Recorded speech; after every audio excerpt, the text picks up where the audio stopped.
আজ আমি তোমাদেরকে একটা অবাক করা রেসিপি বানিয়ে দেখাবো। সুজি দিয়ে যে এত মজার একটি রেসিপি হয় জানলে অবাক হয়ে যাবে।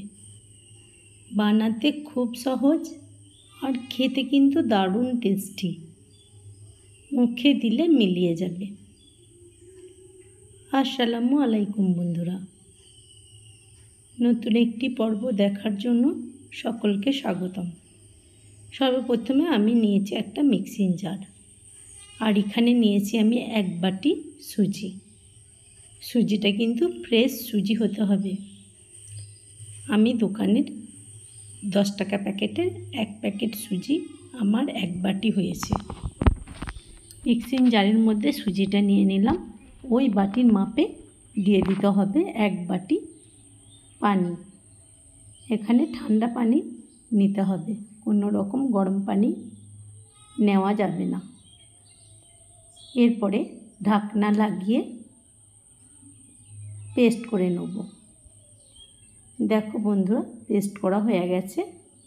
এরপর আমি একটা ছাঁকনির সাহায্যে সুজির পেস্টটাকে চেলে নেব।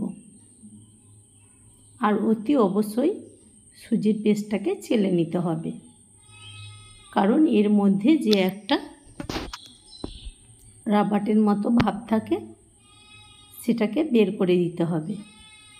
তাহলে দেখবে সুজির পরোটাগুলো খুব ভালো হবে। আর আমি এখানে সুজির পরোটা বানিয়ে দেখাচ্ছি। একটু টাইম দিয়ে চেলে নিতে হবে। চালতে চালতে দেখো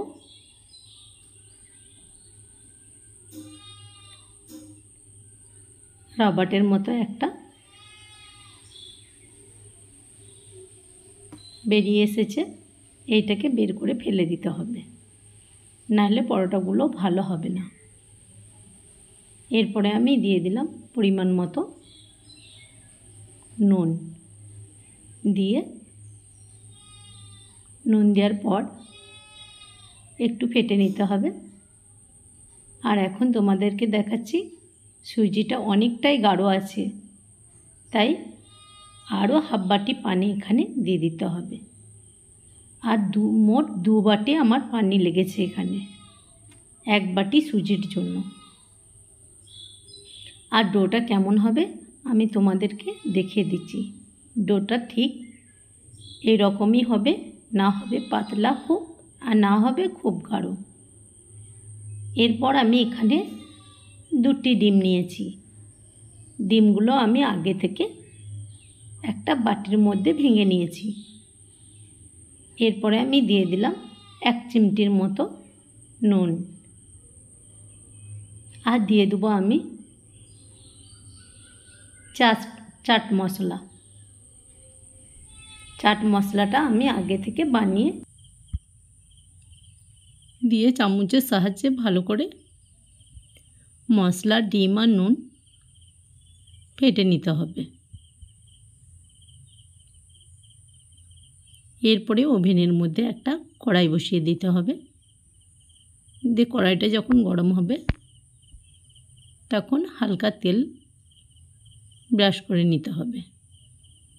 এরপরে 1 হাতা করে ডো দিয়ে কড়াইটা ধরে চারিতরফে লাগিয়ে দিতে হবে। যখন দেখবে যে ওপর থেকে ডোটা শুকিয়ে এসেছে তখন ব্রাশের সাহায্যে ডিমটাকে লাগিয়ে নিতে হবে। ডিমটা একটু পুরু করে লাগিয়ে নিতে হবে, তাহলে পরোটাগুলো দেখতে খুব ভালো লাগবে আর খেতেও কিন্তু খুবই ভালো লাগবে।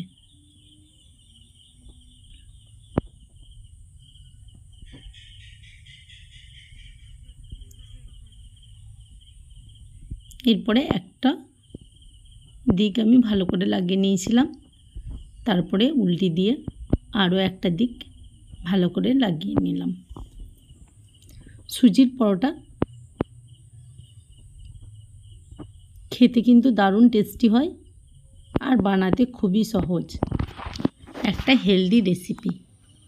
এখানে তেলের ছাড়াই পরোটাগুলোকে খুব সহজেই বানিয়ে নেওয়া যায়। আর এত মজার হয়, খেয়ে দেখবে একেবারে অবাক হয়ে যাওয়ার মতো একটা রেসিপি। তাই প্রত্যেকটা রেসিপি আমি একইভাবেই বানিয়ে নেব পরোটাগুলো। যদি বন্ধুরা তোমাদের কাছে এই রেসিপিটা ভালো লেগে থাকে, তাহলে তোমাদের কাছে আমার একটা অনুরোধ, তোমরা আমাকে একটা কমেন্ট করে জানিও যে রেসিপিটা তোমাদের কাছে কেমন লেগেছে।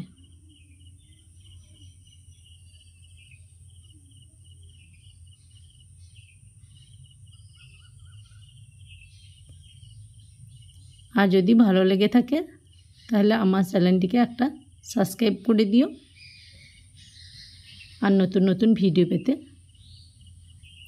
একটা লাইক করে দিও। ফেসবুক থেকে দেখলে ফলো করে দিও। খুব শিগগিরই দেখা হবে পরের একটি রেসিপি নিয়ে।